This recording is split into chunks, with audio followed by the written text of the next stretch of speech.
এই 15.5 বছরে যারা জুলুম করেছেন, আপনি বিশ্বাস করে নিতে পারেন আপনি আল্লাহর মামলার আসামি? কথা বলেন না কেন? যারা ব্যারিস্টার আরমানকে 8 বছর আয়না ঘরে রেখেছেন, আমান আজমিকে 10 বছর আয়না ঘরে রেখে দিয়েছেন, আমার মতো হাজার হাজার আলেমকে জেল খাটিয়েছেন বিনা কারণে, আপনি বিশ্বাস করে লিখে নিতে পারেন যে আপনি আল্লাহর মামলার আসামি?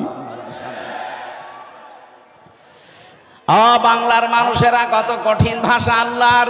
ইন্নামাস সাবিলু আলাল্লাযিনা ইয়াজলিমুনান নাস, আমি নিজে মামলা দেব। সুতরাং যিনি পালিয়েছে উনি থেকে শুরু করে যারা এর দোষর ছিল প্রত্যেকেই এই দেশে আল্লাহর মামলার আসামি।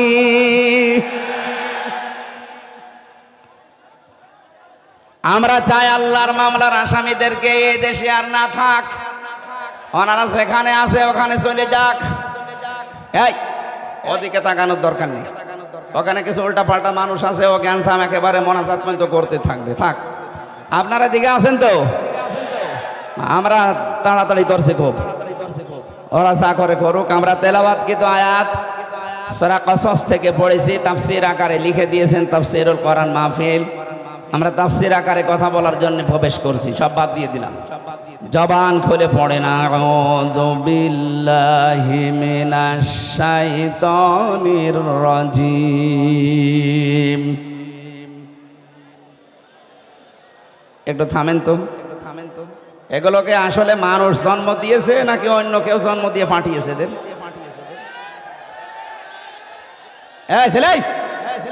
দাঁড়িয়ে থাকলে গ্যাঞ্জাম করা লাগবে, কথা বলা লাগবে। দাঁড়িয়ে এরা দাঁড়িয়ে নেই, এটা রেকর্ড হচ্ছে, চাঁপাইনবাবগঞ্জের বদনাম হয়ে যাবে কালকে। ওগুলো মনে হয় অন্য জায়গা থেকে এসেছে, এলাকার মানুষ না। ওদের হয় বাড়ি চলে যেতে বলেন, না ওখানে বসতে বলেন। আমি 30 সেকেন্ড সময় দিলাম, এখানে ভলেন্টিয়ার নেই, একটা লাঠি হাতে নেন। ভণ্ডামি করার জন্য এসেছে, নেন লাঠি হাতে নেন, মাথার উপরে দিয়ে পিটান।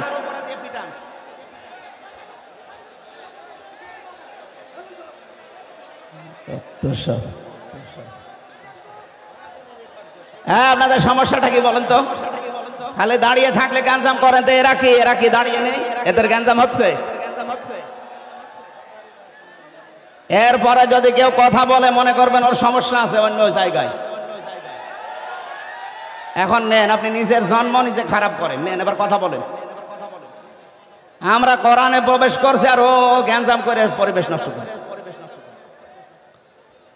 সূরা কসস শব্দের শাব্দিক অর্থ আমরা জানি, কসস মানে ঘটনা সমূহ, কাহিনী সমূহ। আল্লাহ বিভিন্ন কাহিনী কোরআনে আমাদের শিক্ষার জন্য দিয়েছেন, আমরা যেন উদ্বুদ্ধ হতে পারি।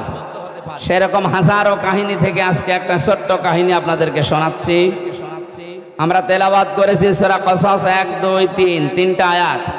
দেখি তাফসীর আকারে কত দূর আগানো যায়। আল্লাহ রাব্বুল আলামিন বলেন তাসিম মিম, এটা হরফে মুকাত্তাআত। এর আসল অর্থ শুধুমাত্র আল্লাহ জানে, আর নবীজিকে আল্লাহ ইঙ্গিত দিয়েছে। আয়াত, এই আয়াত থেকে আমি যতগুলো তাফসীর মুফাসসিরিন ইকরামের কওল পেয়েছি, সবাই বোঝাতে চেয়েছেন পৃথিবীতে মানুষের জন্য আল্লাহ কোরআন দিয়েছেন স্পষ্টভাবে। কিন্তু আমরা যারা বাঙালি মুসলমান এই দেশে আছি, আমাদের অনেকের কাছে কোরআন স্পষ্ট না, অস্পষ্ট। কথা বলেন না কেন? কিছু কিছু সাধু সন্ন্যাসী যারা আছে পীরের নাম নিয়ে, এই মানুষগুলো কোরআনে কারিমকে স্পষ্ট দূরের কথা, ওরা বলে গোপনেও আছে 60 পারা। এরকম কিছু ভণ্ড আমার কুষ্টিয়ায় এখনো পর্যন্ত শিরিক আর বেদাত আর কুফরিতে লিপ্ত। সারা পৃথিবীর কোন জায়গায় পুলিশ পাহারা দিয়ে গাঁজা খাওয়ায় আমি শুনিনি, এটা আমার কুষ্টিয়ায় আছে। আমার জেলার জন্য একটা অভিশাপ এটা।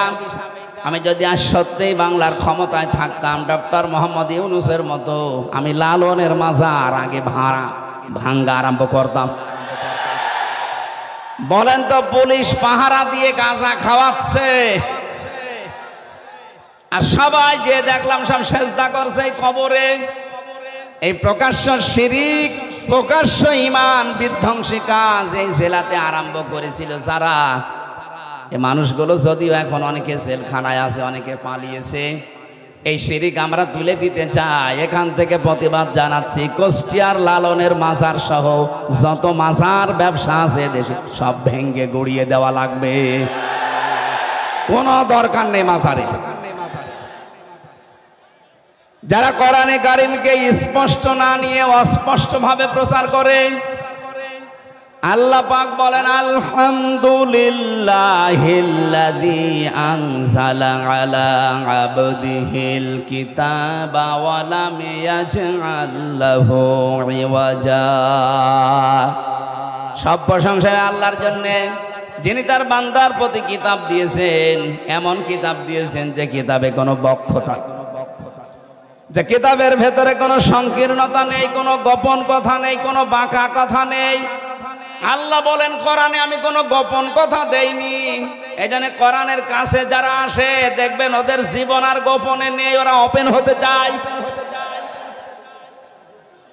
অথচ এই কোরআন পড়ার পরও এই 15.5 বছরে আমরা দেখেছি অনেক মানুষ বলেছে হুজুর আমরা গোপনে আছি, এ জেলায় নেই, তারাও এখন ওপেন হতে চাচ্ছে। অথচ এই যে মানুষটা বসে আছে, এই 15.5 বছরে তার জীবনের দিকে তাকান। এই মানুষগুলো যেহেতু কোরআন তাদের কাছে স্পষ্ট, শপথ নেওয়ার আগে আমি দেখেছি পড়া কোরআনে কারিমের অধিকাংশ আয়াতগুলো অর্থ সহকারে তার জানা থাকা লাগে।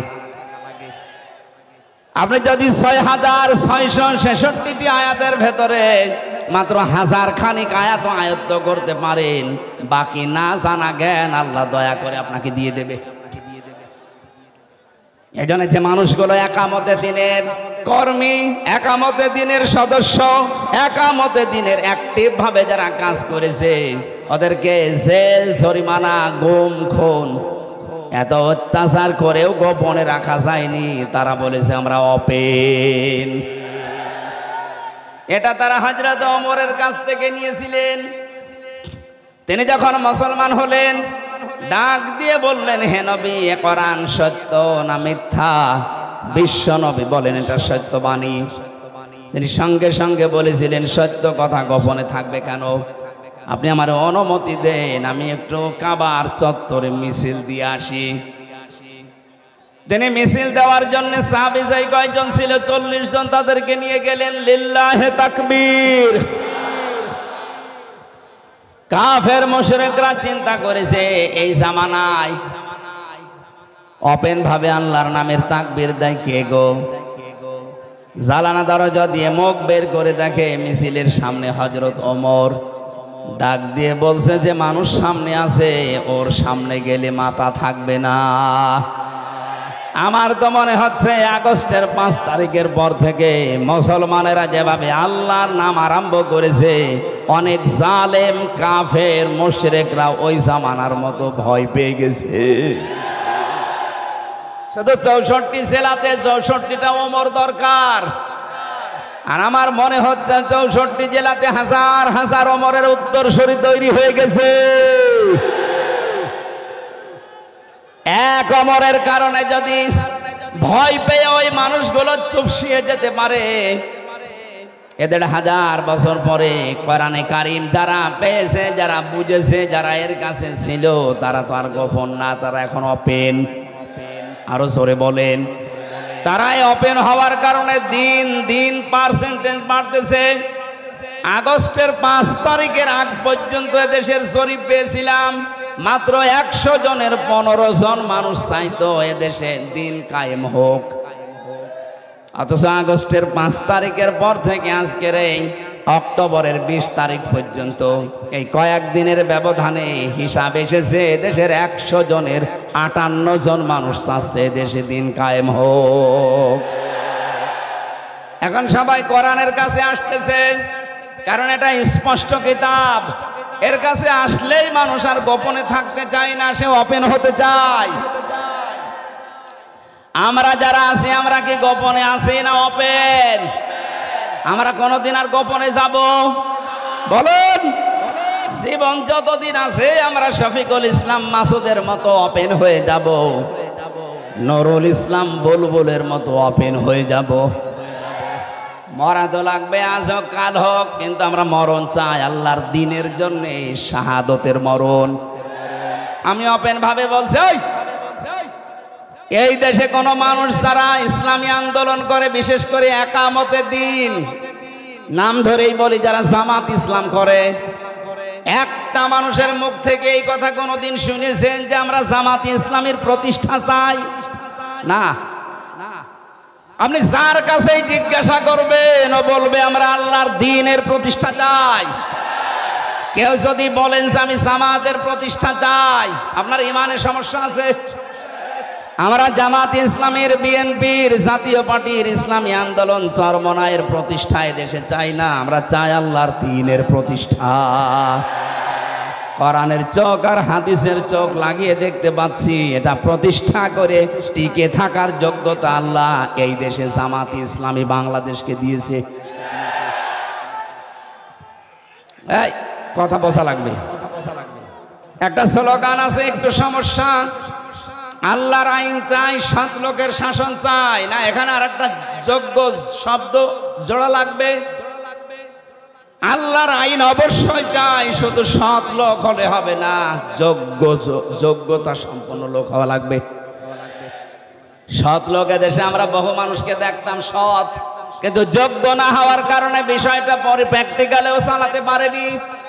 কিন্তু যেই লোকটা আল্লাহর আইন দিয়ে যোগ্য এবং সৎ, মাওলানা মতিউর রহমান নিজামী এক কথা বলে না কেন, একদিকে যোগ্য আর একদিকে সৎ, এই জন্য নিজের মন্ত্রণালয় চালানোর পরে যে টাকাগুলো উদ্বৃত্ত ছিল উনি আবার ফেরত দিয়েছে। বাংলাদেশের ইতিহাসে এটা আমি কোনোদিন পড়িও নি, শুনিও নি। আপনি এর চাইতে আর বড় প্রমাণ কি চান? যে নিজের দায়িত্ব পালন করার পরে উদ্বৃত্ত টাকা মন্ত্রণালয়ে ফেরত দেয়। আপনি একটা দেখান তো, 15.5 বছরে আরো 14 বার ভাসেট করে মেলে না, আবার চাই, আবার চাই, আবার চাই। কথা বলে না কেন? এদের ভেতরে সৎ মানুষ ছিল কিন্তু যোগ্য মানুষ ছিল না। এজন্য সালেহ এই শব্দটা কোরআনে যেখানে আল্লাহ দিয়েছেন, সালেহ মানে শুধু নেক না, সৎ না, সালেহ মানে যোগ্য। আর আমি বাস্তবে এই চোখ দিয়ে দেখতে পাচ্ছি এই দেশে জামাত ইসলামী বাংলাদেশ, ইসলামী ছাত্র শিবির, ইসলামী ছাত্রী সংস্থায় যারা আছে, এরা একদিকে সৎ আর একদিকে যোগ্য। এটা যদি মিথ্যা প্রমাণ করতে পারেন আমি কথা বলবো না। আপনি তাকান কোন জায়গায় তাকে লাগাবেন, যে যেই জায়গায় আছে ওই জায়গার জন্য সে একদিকে সৎ আর একদিকে যোগ্য। এই যে 3টা দলের নাম বললাম, আপনি একটা নেশাখোর মানুষ যদি পান, বলেন তো এই দেশে যারা ইসলামী আন্দোলনে আছে, একামতে দ্বীনের, সে ছাত্র ছাত্রী সংগঠন হোক আর যারা মুরব্বিতে আছে তারা হোক, একটা মানুষ যদি দেখাতে পারেন সারা বাংলাদেশ মিলে যে ও মদ খায়, আমি এখনই আলোচনা বন্ধ করে দেব। এর চাইতে বড় চ্যালেঞ্জ আর কি দেওয়া যায়? আপনি যে দলে আছেন ওই দলের একটা লোকের চ্যালেঞ্জ দিতে পারবেন? আমরা দরবেশকে ভালো মনে করতাম, ও আল্লাহ দাড়ি কেটে নম হয়ে গেছে, 36,000 কোটি টাকা মারিং কাটিং করিস, অন্যের বউ ভাগিয়ে এনেছে, জোরে বলেন সুবহানাল্লাহ। এই যদি হয় দরবেশের চরিত্র, বাকি যেগুলো ধরবেশ, এদের চরিত্র যে কত খারাপ আপনি টের পাচ্ছেন না। এদের চরিত্র খারাপ, তার পেছনের প্রমাণ এই যে 3 ইঞ্চি। কথা বলেন না কেন? আর একজনের তো বিসি উড়ে গেছে। চরিত্র খারাপ না হলে বিসিতে মারে মানুষ। আমি হাসি দেওয়ার জন্য বলি নাই, সালেহ শব্দের ব্যাখ্যাটা বললাম। যারা আলেম আছে তাদেরকে বলছি, এ দেশে যেহেতু চালানো লাগবে দেশটা সামনে, যত দল এই দেশে আছে আমি দেখতে পাচ্ছি একদিকে সৎ আর একদিকে যোগ্য এবং আল্লাহর আইন দিয়ে চালাতে পারে শুধুমাত্র জামাত ইসলামী বাংলাদেশ। আমি ওপেন ঘোষণায় দিয়ে দিলাম, এবার আপনি যা মনে লাগে করেন। 15.5 বছর তো দিয়েছিলেন, আপনি মাত্র 10টা বছর এদের হাতে তুলে দেন। 10 বছর পরে 36,000 কোটি টাকা না, 36 পয়সা যদি চুরি হয় আমি নাড়া করে ফেলবো। কারণ ওইভাবেই তারা তৈরি হয়েছে ছোটকাল থেকে। কোরআনে কারিম যাদের কাছে স্পষ্ট থাকে, এই মানুষগুলো যেহেতু গোপনে থাকতে চায় না, আমরাও এখন থেকে যারা কোরআনের কাছে আসব, কোরআন স্পষ্ট, আমরাও ওপেন হতে চাই। আমরা কি গোপন থাকতে চাই? আল্লাহর একটা সুন্দর কাহিনী শোনাচ্ছেন আমাদের শিক্ষার জন্যে। এতদিন পর্যন্ত যারা হতাশ ছিলাম, দুর্বল হয়েছিলাম, তাদেরকে আল্লাহ জানাচ্ছেন না তলু আলাইকা, আমি তেলাওয়াত করে শোনাবো আপনাকে। কাকে? নবীজিকে আল্লাহ যদিও বলেছেন কিয়ামত পর্যন্ত নবীর উম্মতেরা থাকবে, তারা ওই আয়াতের মুখাতেব। আল্লাহ বলেন আমি তোমাদেরকে তেলাওয়াত করে শোনাবো। সুতরাং তেলাওয়াত করে শোনাতে চাচ্ছে কে? আরো জোরে বলেন। যেহেতু হামসার মুখ দিয়ে এটা শুধু অ্যাডভার্টাইজ হচ্ছে, সরাসরি কথা কার বলেন তো? আরো জোরে বলেন। আল্লাহ নিজে এসে তো এই চাপায়ের মাটিতে বসে বসে এভাবে বলা সম্ভব না, ওনার এটা শানের খেলাফ। কথা বলেন না কেন? ওই কথাটা যদি এখন আমি আল্লাহর এই কথা তেলাওয়াত করে আপনাদেরকে শোনাই, আল্লাহর কথা যেভাবে শুনতেন ওইভাবে শুনবেন। আল্লাহ আরম্ভ করলে আপনি কথা বলতে পারতেন। এরপরে যদি কেউ কথা বলেন আলোচনা চলাকালীন, আমি বিশ্বাস করব আপনি মন থেকে শুনছেন না। আল্লাহ বলেন আমি তোমাকে তেলাওয়াত করে শোনাই মিন নাবাই মূসা ওয়া ফিরআউনা বিল হাক্কি।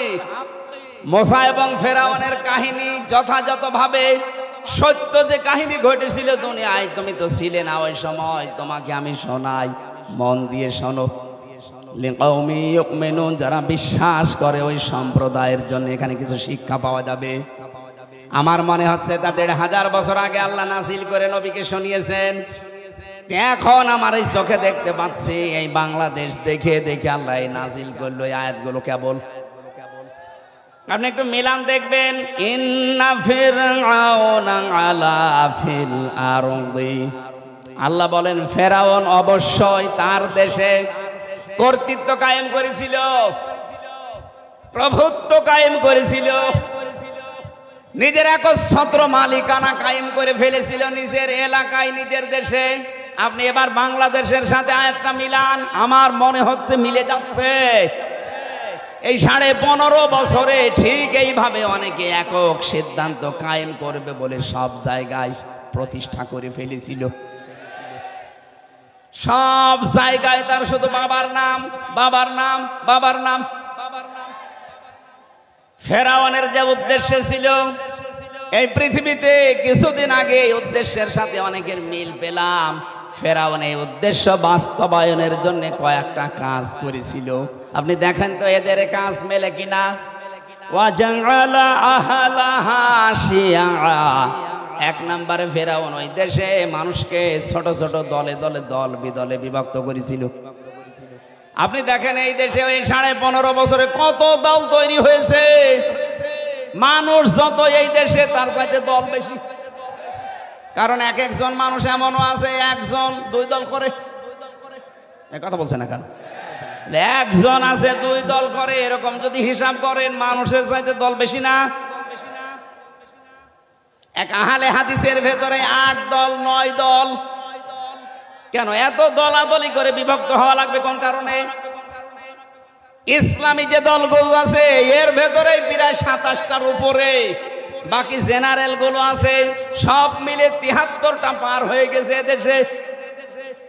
আল্লাহ বলেন ফেরাউন ওই জামানায় নিজের প্রভুত্বকে কায়েম করার জন্য 1 নম্বরে মানুষকে দলে দলে বিভক্ত করে দিয়েছিল। ও জানতো মানুষ যদি এক জায়গায় হয় তাহলে পারা যাবে না, এজন্য দলে দলে বিভক্ত হয়ে থাকো। এদেশে এমন দল আছে দেখবেন শুধু সভাপতি আর সেক্রেটারি, আর কেউ নেই। শুধু ঢাকায় একটা অফিস নিয়ে বসে আছে, শুধু সভাপতি সেক্রেটারি। সারা বাংলাদেশে ওর বউ ওই দল করে না। ফেরাউনের এই চক্রান্তে ওই সময় যারা পা দিয়েছিল, আমার মনে হচ্ছে এই জামানায় অনেকেই ফেরাউনের এই সাজানো সিস্টেম যেহেতু আছে, অনেকে আমরা এই দলে পা দিয়েছি। আমরা দল বিদলে বিভক্ত হতে চাই না, আমরা সব এক জায়গায় হতে চাই। মাওলানা মামুনুল হক আমার সাথে 3টা বছর ছিল এক ঘরের পাশে। মানে আমার মাঝে মাঝে বলতে, হামজা বাইরে থাকতে ভাবতাম কি, আরে ভেতরে অবস্থা কি। আমরা ছোটখাটো দলে টুপি নিয়ে মারামারি, আমিন নিয়ে মারামারি, বুক বাঁধা নিয়ে হার মারামারি, এই মাসলা নিয়ে আকীদা নিয়ে মারামারি করি, আর ওরা সব আমাদেরকে এক জায়গায় ভরে রেখে দিয়েছে। বের যদি হতে পারি, জীবনে সবচাইতে বড় কাজ করবো এটা, যা যা করে করুক এক হওয়া লাগবে। এদেশে আল্লাহর দিন কায়েমের জন্য এক হওয়া লাগবে, এটা উনি পালন করে যাচ্ছে দেখছি। বের হওয়ার পর থেকে আরম্ভ করেছে, সব দলকে এক জায়গায় করার চেষ্টায় আছে। ফেরাউনের এই ফাঁদে আমরা যেন পা না দেই। উনি তো জ্ঞানী মানুষ, শিক্ষিত মানুষ, সাইকুল হাদিসের বেটা, সাইকুল হাদিস, উনি তো জ্ঞানী, বুঝেছেন। এই জন্য উনি সব দলকে ডাক দিচ্ছেন যে আসেন আমরা এক হই। এটা ফেরাউনের একটা চক্রান্ত। আমাদেরকে দলে বিদলে বিভক্ত করে আমাদের মাথায় কাঁঠাল ভেঙে ওরা খাবে কিয়ামত পর্যন্ত। আমরা এই সুযোগ দিতে চাই না। এদেশে কারো লাগবে না, শুধুমাত্র ইসলাম যারা মেনে চলে, বিশ্বাস করে, তারা এক হয়ে যাক। ওরা যে 41 সাল টার্গেট দিয়েছে এমনি দেয়নি। ওরা জানতো যে এভাবে যদি দলে দলে বিভক্ত হয়ে থাকে, আমাদের পূর্বপুরুষ ফেরাউন যেভাবে রাজত্ব করেছে 650 বছর, আমরাও চালিয়ে যাব। কিন্তু জনগণ যখন বুঝে ফেলেছে না, এই জন্য সব এক হয়ে গেছে। 9 দফা থেকে দফা এসেছে একটা। এক কথা বলে না কেন? তখনই আল্লাহ একটা বিজয় দিয়েছেন। এই জন্য আমরা আর দল বিদলে বিভক্ত হতে চাই না। হ্যাঁ, এদেশে আমাদের মতের পার্থক্য থাকতে পারে, কিন্তু দলের পার্থক্য থাকবে না। বলেন। আর এইটা আমার যতটুকু, আমি বারবার বলছি এই কারণে, কারণ আমি দেখেছি এই দেশে এটা সবচাইতে বেশি আছে বাংলাদেশ জামাত ইসলামের ভেতরে। আপনি দেখেন এর ভেতরে আহলে হাদিস আছে, হানাফি আছে, হাম্বলি আছে। সারা দেশের ভেতরে আমি ঘুরছি। আপনার রাজশাহীর অধ্যাপক মজিবুর রহমান, উনি আহলে হাদিসের মানুষ। কথা বলছে না কেন? আমাদের সেক্রেটারি জেনারেল অধ্যাপক মিয়া গোলাম পরওয়ার খুলনার, উনি হানাফি মানুষ, হানাফি মাযহাব মেনে চলে। কিন্তু এই দুইজন যখন এক জায়গায় হয় একামতে দিনের ব্যাপারে, তখন আর কোনো ফতোয়া নেই, সকল এক। আমরাও তো এটাই চাই। আপনার মত পার্থক্য ছোটখাটো বিষয়ে থাকবে, থাক, ওটা আপনার জায়গায় রাখেন। আপনি হাত বুকে বাঁধবেন না, নাভিতে বাঁধবেন না, ছেড়ে দেবেন না, কপালে বাঁধবেন, ওটা বাঁধেন। কথা বলছেন না কেন? কিন্তু এক জায়গায় হওয়া লাগবে না। ইমদ্দিন এটার ব্যাপারে এখানে কোন রকমের ফতোয়াবাজি আর চলবে না। বলেন, এটা আমরা সামনে দেখতে চাই খুব তাড়াতাড়ি। এক লোক নামাজ আদায় করছিল মাগরিবের, আল্লাহু আকবার বলে হাত বেজেছে উনি বুকের উপরে। পেছনে ছিল হানাফি মাযহাবের একটা লোক। বলো হুজুর, আপনার নামাজ হচ্ছে না কেন? আপনি কোথায় হাত বেজেছেন? পেছনে আসেন। ওরে পেছনে দেওয়ার পর সামনে গিয়ে আল্লাহু আকবার বলে নাবিতে।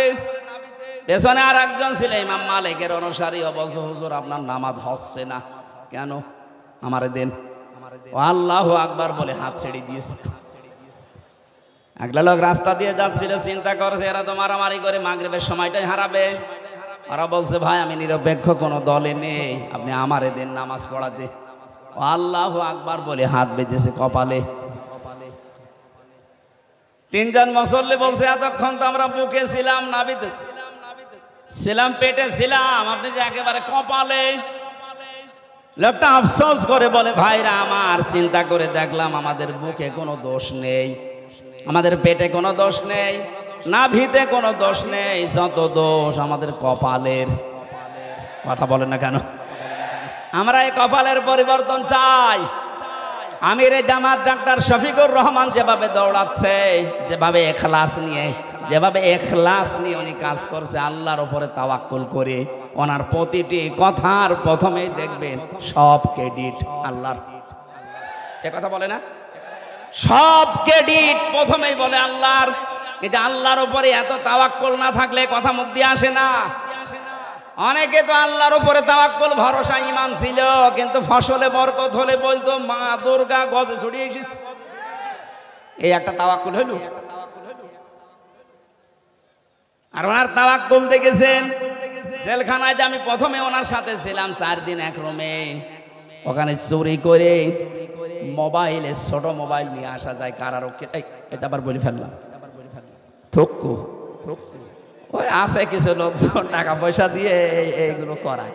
আমাদের যেহেতু মোবাইল সরকারিটা দিত না, আমাদের কয়েকজন, আমার মামুনুল হকের, সাখাওয়াত হোসেন রাজি, জামাত ইসলামের শ্রদ্ধাভাজন আমির এবং সেক্রেটারি জেনারেল মাওলানা রফিকুল ইসলাম খান, এই মানুষগুলো এক জায়গায় আমাদের দেবে না। অন্য যারা আছে মার্ডার করে গেছে, ধর্ষণ করে গেছে।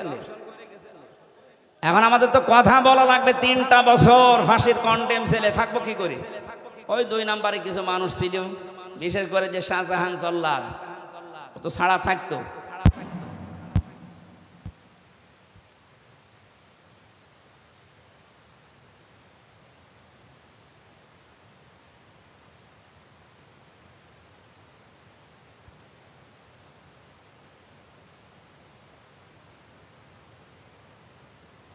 জালেমরা টার্গেট নিয়ে কণ্ঠাসা করে রেখেছে। আমার তো মনে হচ্ছে মিলে যাচ্ছে, খাপের খাপ, মমতাজের বাপ মিলে যাচ্ছে না? আল্লাহ এতটুকু শেষ করেননি, ইউযাব্বিহু আবনাহুম ওয়া ইস্তাহয়ী নিসাহুম ইন্নাহু কানা মিনাল মুফসিদিন। ওই জামানায় ফেরাউন পুরুষদেরকে মেরে ফেলতো আর মেয়েদেরকে বাঁচিয়ে রাখতো। তাফসিরে 2টা কারণ দিয়েছে। 1 নম্বরে মেয়েদেরকে বাঁচিয়ে রাখতো ভোগ করার জন্য, দাসীবাদী বানানোর জন্য। 2 নম্বরে পুরুষদেরকে অকর্মা করে রাখতো আর মেয়েদেরকে কর্মসংস্থান তৈরি করে দিত। আপনি তাকান, এই দেশে এটা আরম্ভ করেছিল অনেকে। পুরুষ মানুষ অনার্স মাস্টার্স করেও চাকরি পাচ্ছে না, আর মেয়ে লোক ম্যাট্রিক ফেল করে 3 জায়গায় চাকরি হয়। এর ভেতরে কয়েকটা সূক্ষ্ম ষড়যন্ত্র ছিল। 1 নম্বরে মেয়েরা যত বেশি বেশি নিজের স্বামী বাদ দিয়ে পরপুরুষের সাথে সময় কাটাবে, তত বেশি জেনা ব্যভিচার হওয়ার সম্ভাবনা থাকবে। হয় হাতের জেনা হবে, নাই মুখের জেনা হবে, নাই চোখের জেনা হবে, নাই অকল্পনার জেনা হবে, নাই অন্তরের জেনা হবে, নাই তো লজ্জাস্থানের। এক কথা বলেন না কেন? 15.5 বছর এটা আরম্ভ হয়েছিল, আমরা দেখি নাই। জেনার কারখানা খুলে বসেছিল। সম্মানিতা মা বোন যারা এসেছেন, আমি কোরআন হাদিস পড়ে চোখ লাগিয়ে যা দেখতে পাচ্ছি, এই বাংলাদেশের মেয়েরা যদি জাহান্নামে যায়, বেশি বেশি বেপরদার কারণে যাবে। এই জন্য আপনি নামাজ পড়েন, রোজা রাখেন, স্বামীর আনুগত্য চাই করেন, পর্দাটা খেয়াল করে চলেন। ফাতেমাতুজ জোহরা রাদিয়াল্লাহু তাআলা আনহাকে আল্লাহ জান্নাতের নেত্রী বানিয়েছেন, সরদারিনী বানিয়েছেন যে 2টা কারণে। 1 নাম্বার কারণ ছিল তিনি দুনিয়ায় সবচাইতে বেশি গুরুত্ব দিতেন পর্দা। কি বলেন বলেন? মেয়েদের জন্য 14 জন পুরুষের সাথে দেখা করা জায়েজ আছে, তাও মুখমণ্ডল, হাতের কবজি, পায়ের পাতা বাদ দিয়ে পুরা শরীর ঢেকে রাখা লাগবে। মেয়েদের এই চুলটা শুধু স্বামী বাদ দিয়ে পৃথিবীর কারো জন্য দেখানো ওর বৈধ না। সে নিজের ভাই হতে পারে, বাবা হতে পারে, নিজের চাচা হতে পারে, মামা হতে পারে। এরকম 14 জন পুরুষের নাম দেওয়া আছে। এদের কাছেও যদি আপনি দেখা করতে চান, কথা বলতে চান, পর্দা করা লাগবে। হ্যাঁ, মুখমণ্ডল, হাতের কবজি, পায়ের পাতা খোলা রাখতে পারেন, কিন্তু মাথার চুল খোলা রাখতে পারবেন না। অথচ আজ অনেকে অফিসে যারা যায়, বাজারে যারা যায়, ওখানে মনে হয় স্বামী বসে আছে। কথা বলেন না কেন? আমি নিচে নামলাম না। সূরা আহজাবের 33 নম্বর আয়াতে আল্লাহ জানিয়েছেন, 32 নম্বর আয়াতে, মেয়েরা যদি মোবাইলেও কথা বলতে চায়, তাদের ভাষা কেমন হবে আল্লাহ ওই ভাষার সিস্টেমটা জানিয়েছেন। ইয়া নিসান নাবিয়্যি লাস্তুন্না কাআহাদিম মিনান নিসাই ইনিত্তাকাইতুন্না ফালা তাখদা'না বিল কওলি ফায়াতমা'আল্লাযী ফী কলবিহি মারাদু ওয়া কুলনা কাওলাম মা'রুফা। আল্লাহ পাক বলেন, হে নবীর স্ত্রীরা, কারো সাথে যদি প্রয়োজনে কথা বলতে চাও, পর্দার আড়াল থেকে বলবা 1 নাম্বার। 2 নম্বরে ভাষা হবে কর্কশ, রুক্ষ সূক্ষ্ম, কিন্তু কথা বলা লাগবে সঠিক কথা। সম্মানিত মা বোন যারা আছেন, মোবাইলে কথা বলেন, নিজের শুধু স্বামী আর যে 14 জনের নাম বলছি, এই 14 জন বাদ দিয়ে যদি পৃথিবীর কোন মানুষের সাথে সে যদি হামসাও হয়, কাবার ইমামও হয়, কথা বুঝতেছেন? এদের সাথেও যদি কাবা শরীফের ইমাম আব্দুর রহমান সুদাইসি কল দিয়েছে আপনার মোবাইলে, যদি কথা বলতে চান, কথা মিথ্যা কথা বলবেন না, যা বলবেন সত্য কথা বলবেন, কিন্তু ভাষা হবে কর্কশ। কথা বলেন না কেন? প্রশ্ন আসতে পারে, কাবার ইমামের মনও কি খারাপ? আরে খারাপ মানে শয়তান মানুষকে ধোঁকা দিয়ে বোকা বানাতে 1 সেকেন্ড সময় নেবে না। এটা আল্লাহর নির্দেশ, যেহেতু নবীজির স্ত্রীদেরকে বলছেন আল্লাহ। আরে ভাই, নবীর স্ত্রীরা তো আমাদের মা, কথা বলে না কেন? মায়ের সাথে সন্তান কথা বলবে, কোনো খারাপ ধারণা আসতে পারে, তারপরও আল্লাহ দিয়েছেন তাদের জন্য। আর আপনি তো কত দূরের মানুষ,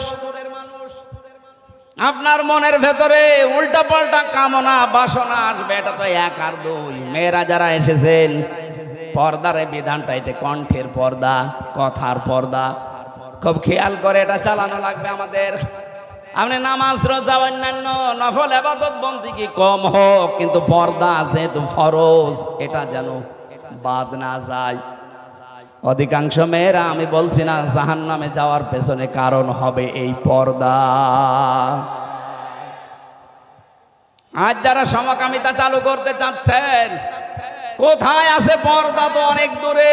সমকামিতা যেটা প্রকাশ্য হারাম, লূত নবীর স্ত্রীকে আল্লাহ জাহান্নামে দিয়েছে সমকামিতাকে সাপোর্ট করার কারণে।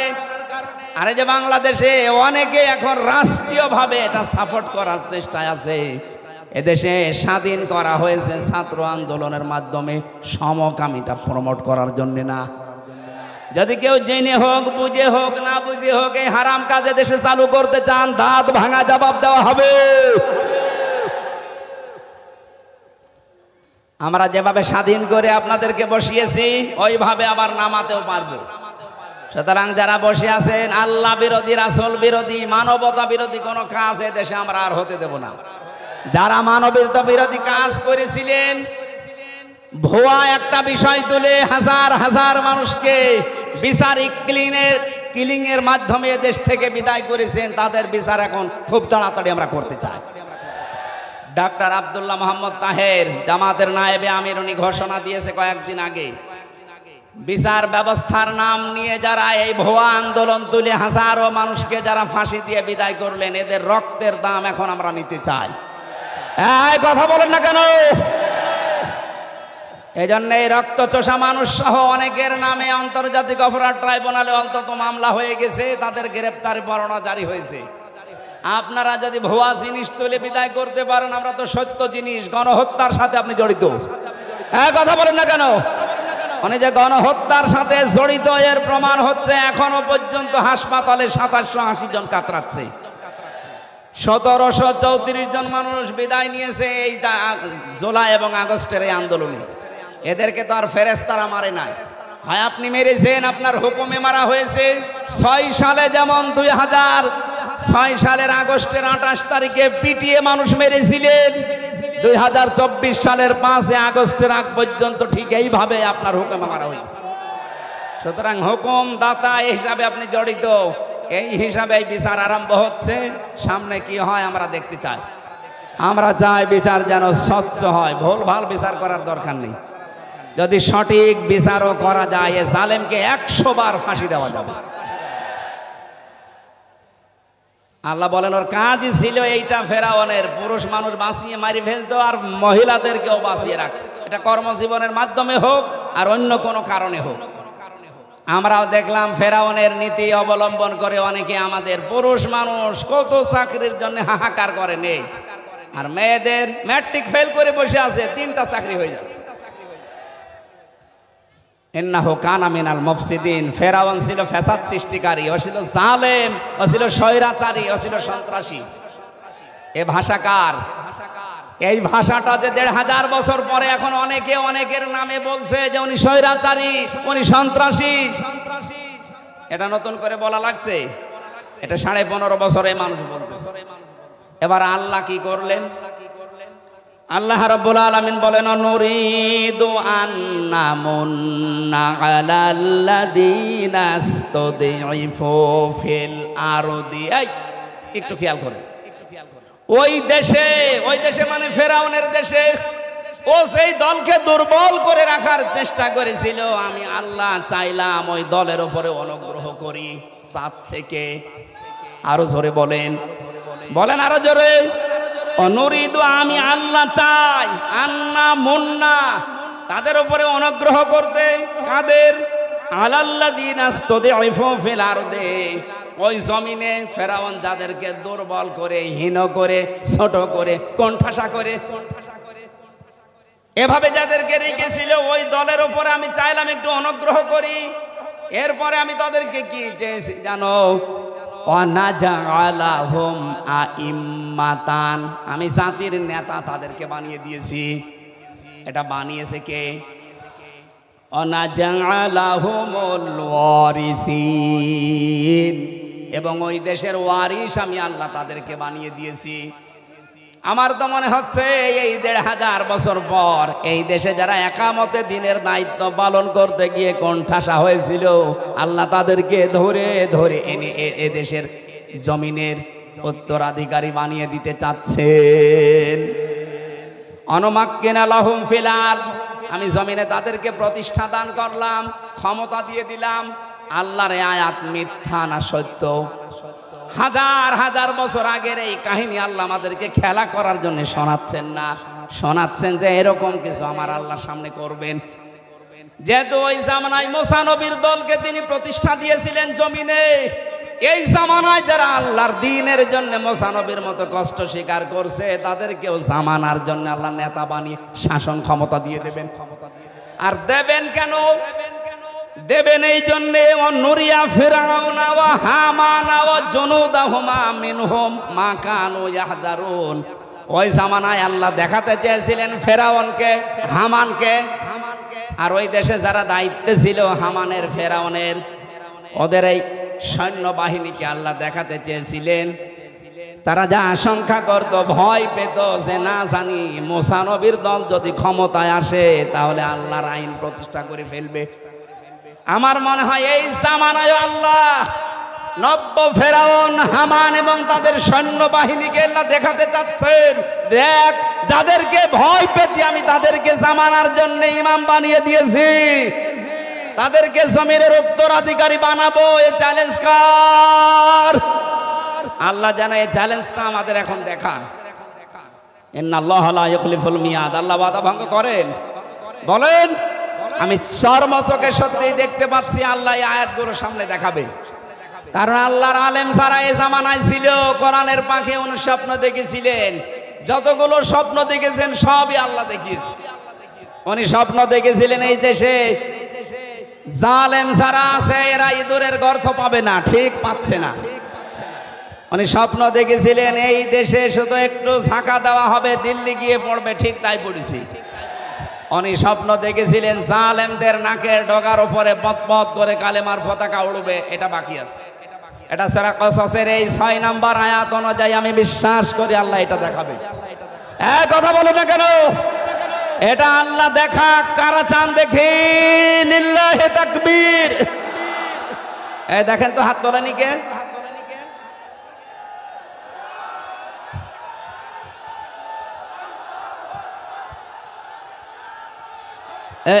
আলহামদুলিল্লাহ ভাই, বসেন।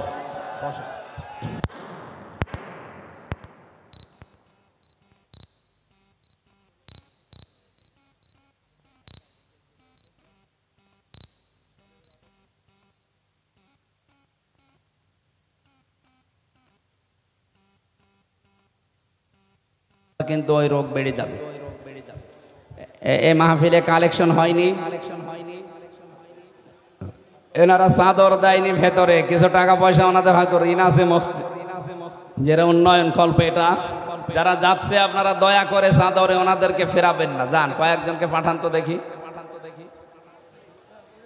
সুবহানাল্লাহ, আলহামদুলিল্লাহ, সম্মানিত ভাইরা, আমি নিজের লেখা বই এনেছিলাম কয়েকদিন আগে চাঁপাইনবাবগঞ্জে। আজকে আর একটা নিয়ে এসেছি, এটা শুধু পুরুষদের জন্যে। দাম্পত্য সমস্যা এবং তার সমাধান কি করে করা যায়। এখানে 120টা পয়েন্ট লেখা আছে। এতগুলো পৃষ্ঠা বাড়িতে যে আপনারা পড়তে পারেন, নিয়ে যাবেন। গাড়িতে আছে, সাদা গাড়িতে যাওয়ার সময় নিয়ে যান, অনেক তথ্য পাবেন। বই মানুষকে ঠকায় না। মঞ্চেও আছে, ওই দিন ছিল 150 টাকা করে, আমি 100 টাকা কমিয়ে দিয়েছি, মাত্র 50 টাকা এখানে কমিয়েছে। ওনাদের খরচ হয়ে যায় তো 75-80 টাকা করে, এই জন্যে আপনারা নিয়ে যান, 50 টাকা কমে গেছে। হ্যাঁ, 5 জন।